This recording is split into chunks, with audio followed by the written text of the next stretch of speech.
All right. Guess we're live. Guess we're officially live. All right, guys. Welcome to Flav Oriana's MMA show. I'm your host, Flav Oriana, brought to you by Four Corner Sports. All right, guys. So this past Saturday, the UFC Vegas 31, Islam Makhachev versus Thiago Moises, and it was a good fight. It was a good fight. Obviously, stuff that we all anticipated for. We anticipated Islam Makhachev to have a stellar performance, and he ended up dominating. He ended up dominating Thiago Moises in his own style of grappling, and the fight ended up going into the fourth round. Was very interested. That was one of the things I wanted to see was how was Islam going to be able to do as he was going to be able to go into the fourth and fifth round. Didn't make it to the fifth round, but the fight ended up getting stopped in the fourth round via a rear naked chokehold, forcing Thiago Moises to tap out. And it was something where I gotta say, looked pretty impressive. Before Drew Dober, he was able to get done with Drew Dober. I believe it was in the second round, if I'm not mistaken. That was for UFC 259. And yeah, no, that's Islam Makhachev is the real deal. And it proves why a lot of these lightweights do not want to fight him. And he ended up he called out RDA. I know going into that week, he wanted to fight Tony Ferguson. He had said something of the likes, I can't remember exactly correctly, but said something of like, I'm going to make it easier for you. I'm going to send you to retirement, fight me, and you'll be able to retire a lot quicker than you expect. Something along those lines, right? And going into that, after I saw that fight, I'm like, you know what? The fight to make, right, is not RDA, and it's not what's it called, Tony Ferguson. The fight that I personally want to see, and it may not happen, but I would love to see Kevin Lee fight Islam Makhachev. Now I know Kevin Lee, I think he's like ranked number 11, and he hasn't fought since the first pandemic card. That's like when they ended up fighting in Brazil, and he ended up fighting, I believe it was Charles Oliveira, and he ended up losing. So that's the guy that I want to see Islam fight, because Kevin Lee, prior to the pandemic, had said that he wanted to fight Islam in Moscow. He wanted to fight him in his backyard. And normally people don't call out Islam Makhachev, as for what you ended up seeing in on Saturday at the Apex Center. So that's for me the fight that they should honestly make. But in all reality, I could see them going with Tony Ferguson.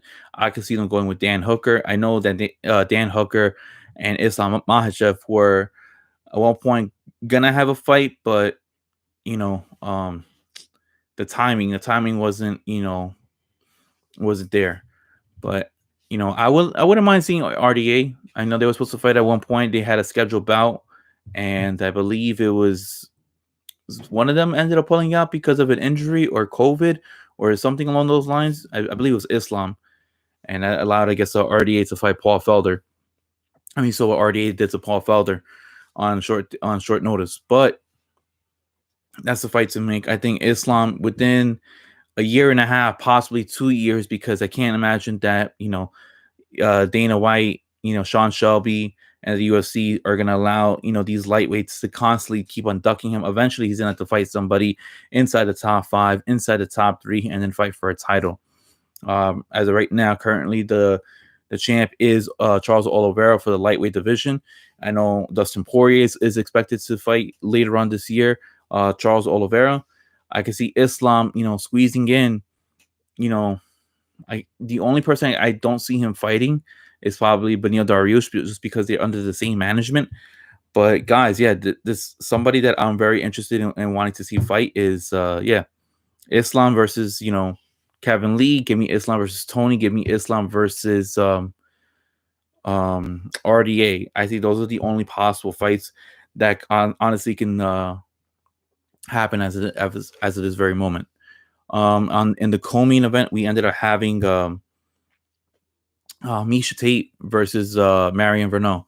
Now, Marion Renault, this is her final fight at age 44, going into retirement. What win, lose, or draw, she was going to go into retirement. And Miesha Tate, for the first time in almost 5.5 years, 6 years since UFC 205, she steps back into the octagon lost to Raquel Pennington at UFC 205, looked burnt out. I remember that she was fighting like 3 times a year, doing, these long camps. There was no time for breaks. I know she had like a bad relationship with Brian Caraway, but, I think that's what led her to getting into, step away from the sport and not wanting to fight consistently. She comes back. She looks really good. She looks really good. She looked like she needed the time off. She was never officially away from the sport. I know she was doing like some executive work for one championship, and she looked really good. Led by the guys by Extreme Couture, with Eric Nixick. Um, she definitely needed that time off because she looked very refreshed. She looked very energized. She was able to stop Marion Renault. Yes, the first fighter, right, to ever finish Marion Renault. And yes, going into her final fight, sent Marion Renault into retirement. It was a good job by Marion Renault. She was a very tough fighter. I know she was on a losing streak going into that fight, but, good matchmaking by the UFC. UFC was able to put her a competent opponent where, they could display Miesha Tate, being able to show her skills, even though she had a long layoff. She still looked, pretty good, in the octagon. Now, what's next with Miesha Tate, in my opinion, personally, Miesha Tate, there's a couple of avenues where you want to go with, right? Obviously, she had said after the post-fight interview that she's not here for just like a one-fight standoff or anything like that. She wants to fight for the belt. And I imagine that's going to be something that she wants to, get in line, is fight for the belt. So in my opinion, the direction that she has to go in for fighting for the belt is this. She's either going to have to fight Holly Holm, right? Which, if they're going to make that matchup, the best time to make it is now. Is best not to wait. She can fight Irene Aldana, which I don't know if that would be a good matchup to start off or into her second fight after a long layoff. Irene Aldana did miss weight, so that's something to keep an eye on. Is she going to be able to make 135 pounds? I think that was the first time that she ended up missing weight, but it was a drastic amount. She weighed in for UFC 264. I think she weighed in at 139.5 pounds. That is a lot of weight that she missed by. They could go with the winner of Macy Chiasson versus Aspen Ladd. Those two ladies are going to be fighting in the co-main event for this Saturday. Or they could Miesha Tate, they could bump her straight right through and fight GDR during the randoming. All these possibilities are great for Miesha Tate. Bantamweight division is pretty thin. Amanda Nunes, the champion, she's going to be defending her belt against Juliana Pena. The first time that she's defending her belt in almost a year and a half, last time she did it, was against GDR at UFC 245. I believe that was the same night that they had Max Holloway versus Alexander Volkanovski Part 1, and they also had Kamaru Usman versus Colby Covington as the main event. But yeah, so there's a couple of different avenues. I personally, I don't want her to fight Holly Holm just yet. I believe Holly Holm was the one that pulled out from the fight with Juliana Pena, giving Juliana Pena the opportunity to fight for the belt. I personally want to see, Miesha Tate have one more fight before they put her in with somebody of GDR or a Holly Holm. I wouldn't mind seeing Miesha Tate fight somebody like an Aspen Ladd, who's a rising young comer, right? Her only loss was to GDR. It was a very controversial stoppage. I believe GDR ended up throwing that right hook, dropping Aspen Ladd, and the referee, I forget who the referee was. I don't know if it was Mark Smith or was it Herb Dean, came very quick to stopping the action and giving Drain Durandamy the win. So I would like to see her fight the winner of Macy Chiasson versus Aspen Ladd. That would be a great matchup. A grappler versus grappler. Will that allow Miesha Tate to utilize more of her striking end, because she utilized her grappling and it was great against Marion Renault. Let's see how she's able to do against somebody where the grappling kind of offsets one another and you have to be forced to strike. But yeah, that happened in the co-main event. Third fight was Matthias Gamrot versus Jeremy Stevens. Jeremy Stevens enters the fight with I believe it was a 5-fight losing streak against Matthias Gamrot, and he got finished in 90 seconds. was forced to tap out due to a Kimura. And wow, I mean, Jeremy Stevens, I truly like the guy. I think that he is somebody that, we should all try to, have in the UFC. But what is it now? 6 fights in a row that he has lost. I don't really see a purpose on having him on the roster at this point. I mean, maybe the only fight for Jeremy Stevens to have is the Drakkar Close fight, because he's been having I know he's had like a murderous row of fights that he has fought. I know he has fought people like Jose Aldo. He fought Calvin Kattar last year. That was a vicious knockout. I know that he has fought what was it, Cub Swanson, guys that that were like extremely brutal to extremely difficult to defeat. At 145, moves up to 155. It gets stopped by Matthias Gamrot in about 90 seconds. I know he was supposed to fight Drakkar Close a couple months ago. He ended up pushing Drakkar Close. His head ended up snapping back, causing a concussion off of a push. I think that's the only fight to make. If Jeremy Stevens doesn't want to fight Drakkar Close, I think it's time to cut ties. I mean, the guy has been around with the UFC since UFC 2. I think it was like UFC 71. It's been a long time. It's been a very long time he's been in the UFC. He's close to 40 fights. I mean, it's possible that we can say that this guy has cauliflower body, not cauliflower ear. He's been kind of like punch drunk, where, he's been through a lot of wars. I like Jeremy Stevens. I'm a big Jeremy Stevens fan, but, it's loss after loss after loss after loss. I mean, the guy hasn't been able to get a victory. I mean, I know he has that one knockout power, but he hasn't been able to land it. He hasn't been able to land it. And, I know Gamrot was a favorite against Jeremy Stevens. I think that, hey, if he's not able to make a competitive fight against Drakkar Close, then it's time to cut ties. UFC should definitely cut him if that's the case. We also had Amanda Lemos versus what's it called? Montserrat Conejo. And guys, I mean, questionable stoppage. Do I feel like it was the right call to stop the fight? It depends on who you're asking. If you're asking me, I would say yeah, because the way that Montserrat Conejo, ended up falling, right? She ended up stumbling a little bit going forward, and then Amanda Lemos ended up dropping her a few seconds after. What's going to end up happening if you don't step in right there? Amanda Lemos is in a dropper again with another right hook.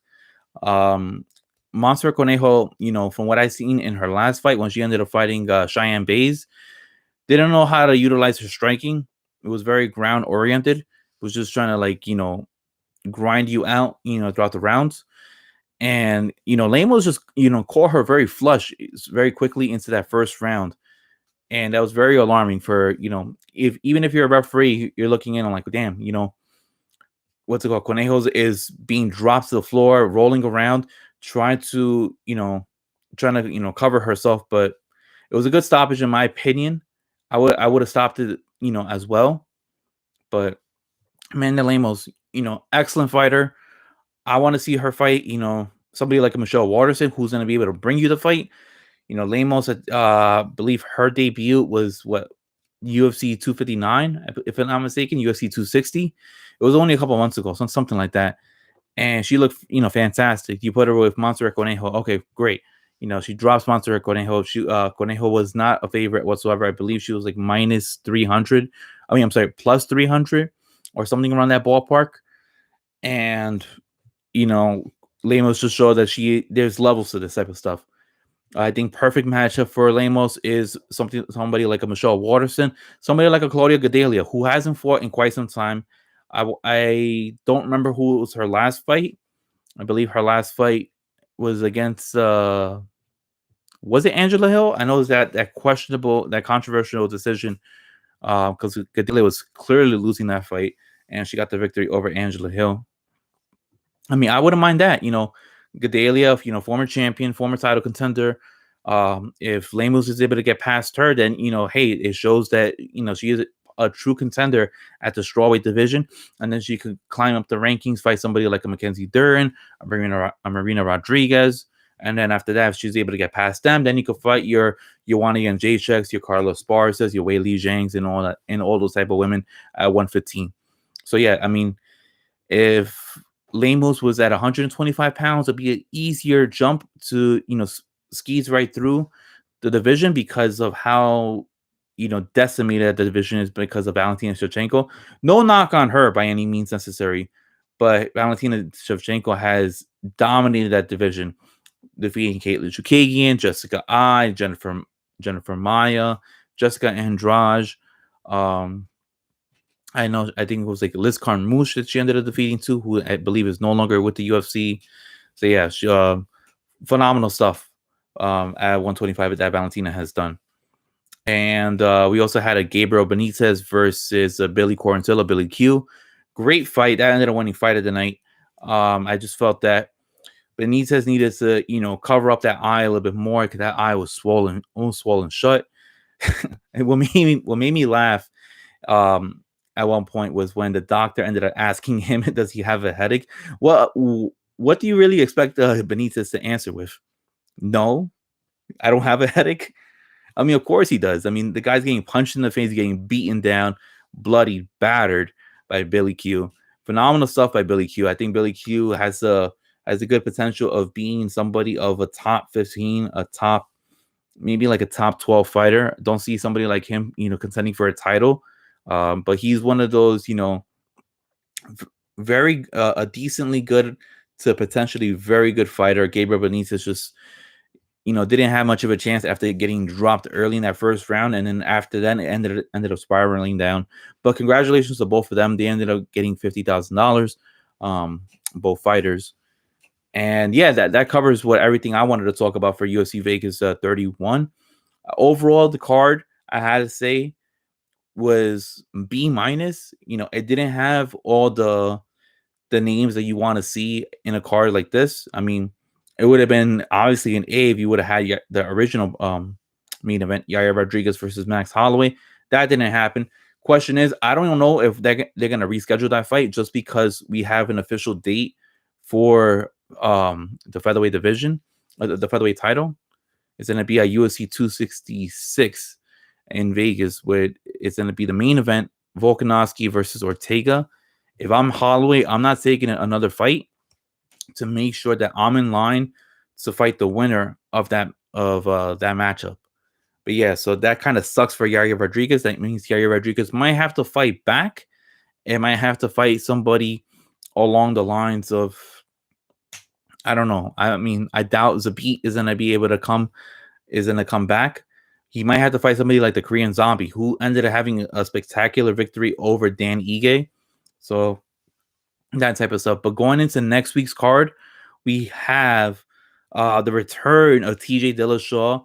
All right, he's making his return after a 2.5-year absence. He got suspended for 2 years for EPO.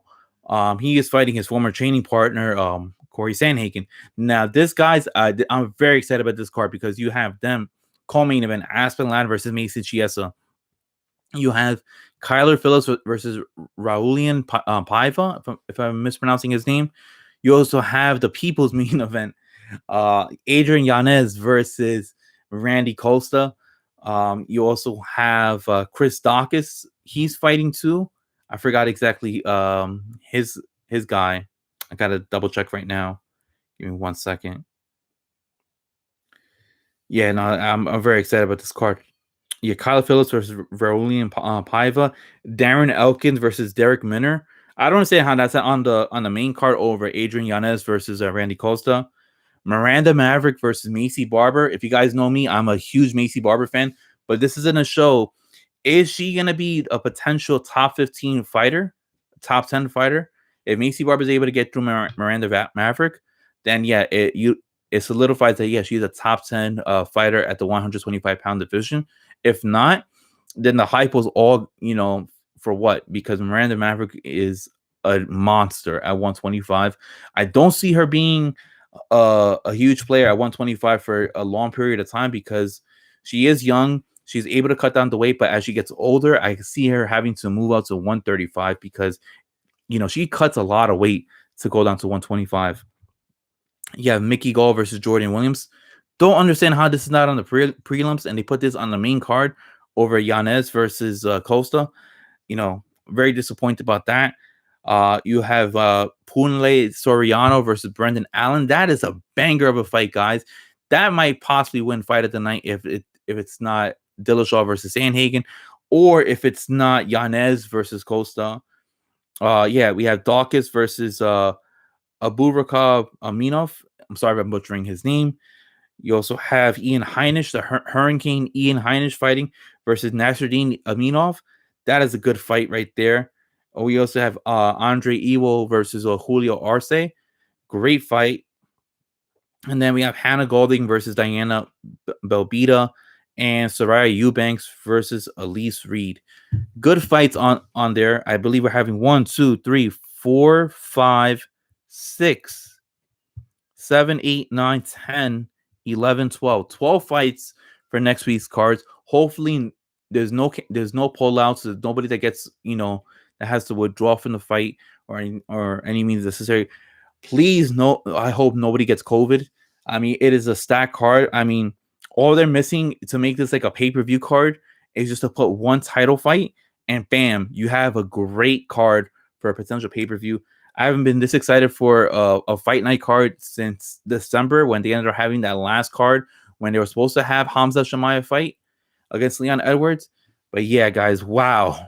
I'm looking very forward for next week's card. But yeah, guys, thank you for tuning in to Flav Oriana's MMA show. I'm your host, Flav Oriana, and stay tuned. I will talk more about this card later throughout the week. If not, I'll give you my post-fight recap for UFC Vegas 32. Until then, I'll see you guys later. Peace, guys, and have a good one.